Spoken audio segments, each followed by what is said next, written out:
Biasanya keterangan-keterangan yang lebih itu satu yang paling disenangi Gusti Allah itu yang paling berat kita lakukan. Yang kedua, ahabbul a'mal ilallah adwamuha. Amal yang paling dicintai Gusti Allah itu adalah amal yang istiqomah. Wa in qalla senajan sedikit. Ada hadisnya. Abdul amal atau ahabbul amal ilallahi, amal ibadah yang paling disenangi Gusti Allah yang paling utama itu adalah adwamuha, yang langgeng, yang istiqomah. Wa in qalla senajan sunggalaiku bendino sedekah misalnya hadisnya sesuai di catat aja ya.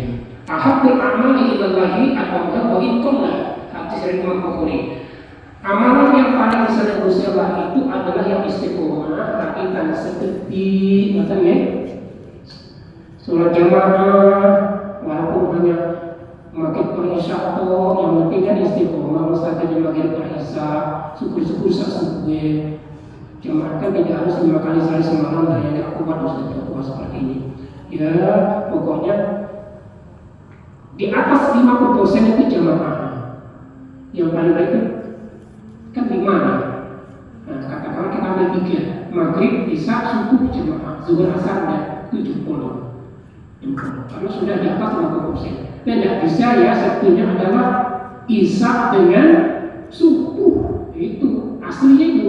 Tapi sholat jamaah yang paling bagus itu isya sama subuh. Katakan yang lebih, orang yang sholatnya jamaah isya sama subuh, umpama malam dan tidak tahajud, dapat pahala tahajud. Nah, yuk, baru kongkar yang penting sholat jamaah. Jamaah kan tidak harus di masjid ya, tetapi saya teliti ya di situ mengarahnya kan yang lebih itu ke masjid, tidak di rumah mengarahnya. Tetapi Imam Syafi'i melihat kondisi masyarakat seperti ini, sholat jam kudu di masjid itu yang wepot gitu mungkin. Wah, wepot. Urus tidak tahu kita urus bolu dari masjid berdino berlima, sekian banyak kapita, tanpa berdiri yang lainnya. Sudah kepakai apa? Kalau begitu ya sholat di rumah ya apa-apa.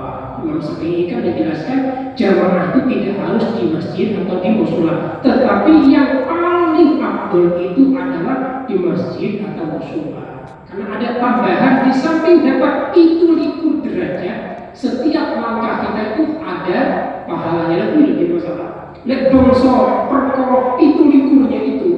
Sholat sekali di sini maghrib, disantok 3 rakaat 11 sholat dan yang kemudian 11 wis dicatat sholat maghrib 27 kali soko asar. Nek di rumah asar sholat maghrib cuma 1 kali. Tapi di sini kita dengar 27 kali padahal ada sholat baca kebliyah. Nek tambah baca kebliyah nek ya tambah malih pahalanya. Tambah malih. Di rumahnya sama, cuma perlangkahan tidak ada pahalanya. Ini kan yang penting loh, langkah itu paling penting. Kalau sholat jamaah ya saya 5 kali, tapi saya 3 kali, tapi saya 2 kali, tapi saya sekali, tapi saya ya wis tidak bisa. Iya, di maghrib kan enak ada yang namanya maghrib itu temannya banyak dan kita bangga. Isya atau subuh itu jangan sampai ke jamaah yang tidak bisa ke masjid di rumah. Dia harus subuh di masjid kosong kan ya, paling kopi. Dan 5 kali hanya orang-orang yang memang mendapatkan taufik dan hidayah dari Gusti Allah yang bisa sholat jamaah di masjid 5 kali. Itu masa perkara fisik dan kesibukan jelas.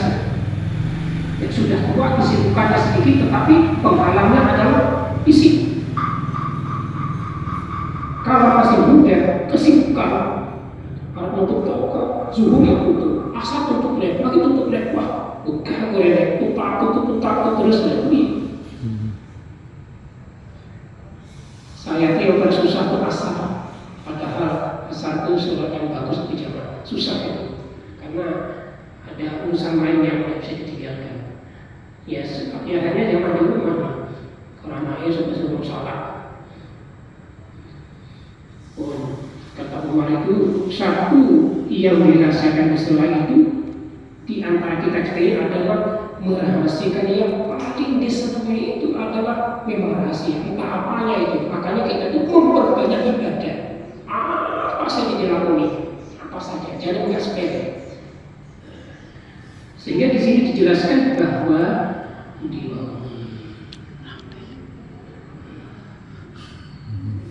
Falaya justru orang nang lana kedua itu ayah kira yang to ngremehake sapa kita to akan taat ibadah walau sebenarnya senajan to alif cilik remeh walaya justru tidak diperkenankan, tidak boleh lana untuk kita ayah kira meremehkan to akan satu ketaatan ibadah walau sebenarnya senajan to kecil remeh wajib tidak dilakukan apa sunnah. Jangan-jangan Gusti Allah itu yang sangat disenangi pada si A itu ya sholat gak dia itu yang paling disenangi. Wajib gak disenangi kenapa? Ada wajib. Coba kata wajib itu paling gak dilakoni. Jangan kata wajib yang dilakoni paling orang. Nah, kok sunnah kok dilakoni? Jangan-jangan itu Gusti Allah yang paling disenangi pada kita ini justru kok bagiannya. Kenapa? Hukum sunnah kok nggak dilakoni? Wajib kan kawan ya, karena berarti takut rokok dengan sholat wajib nanti pernah merokok ya. Paling yang jadi melaksanakan sholat itu karena wajib. Jadi ibadah yang kecil remeh ini jangan sepelekan. Nah, bisa dilakoni dan bisa ya sudah namanya bisa. Contohnya kok puasa setiap bulan 3 hari, setiap bulan kalau bisa. Tapi saya sendiri yang memotong ya, pokoknya itu orang yang puasa yang memotong. Pokoknya kan yang sama setiap bulan itu puasa paling tidak 3 hari. Bukan paling tidak, kan yang pesan setiap bulan puasalah sunat 3 hari. Terserah nanti di rokok. Senin, Kamis, Jumat, rokok. Urutan tidak masalah. Nah Jumat kalau berurutan harus gandeng yang Jumat kalau Sabtu atau Jumat kalau Kamis. Jangan puasa sunat hanya Jumat kok. Kurang bagus. Sebagian besar ulama mengatakan puasa sunnah hari Jumat itu kurang bagus. Pada dapat pahala tapi kurang banyak pahalanya. Karena Jumat itu adalah hari rayanya orang Islam. Kecuali digandengnya dengan Sabtu atau Kamis. Boleh belum. Udah lagi puasa bisa. Tarbiyah kalau apa ya? Kita semua orang kaji. Jadi jangan meremehkan amal-amal sunnah sekalipun hanya sepele waktu baca Quran, ternyata sepele baca Quran, orang susah kata amal. Video 10 ayat, jangan diremehkan mampunya hanya 10 ayat. Kenapa? Membaca situl kafaku. Ada nggak orang yang mampu hanya 10 ayat? Ada, si pelajaran 10 ayat setengah jam baca mampu. Justru katakan yang lebih orang yang membaca Quran itu kalau tidak panjang malah Gusti Allah itu pahalanya dilipatkan menjadi 10. Saya panjang pahalanya kata 100 belum lancar 10 ayat setengah jam belum Gusti Allah ditambahnya 10 2 kali pahalanya. Jadi dengan itu kalau membaca Quran wahyu tulis mau coba kangenan paksakan saja. Justru Gusti Allah kembali pahalanya 2 kali lipat. 1 pahala membacanya, yang kedua pahala kesulitannya. Uang yang bacanya sudah kuat. Pokoknya kalau pasir, pasir saya sudah tahu jadi tidak pasir. Saya tuh sekarang tidak pasir seperti dulu karena faktor lidah dan gigi. Tapi masih pasir berarti kan, sangat pasir.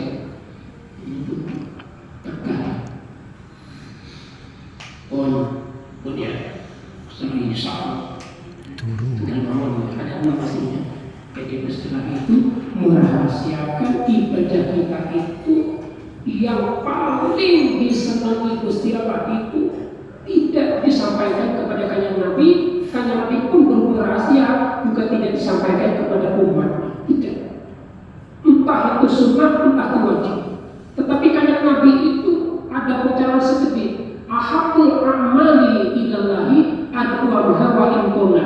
Amal ibadah yang paling disenangi Gusti Allah itu adalah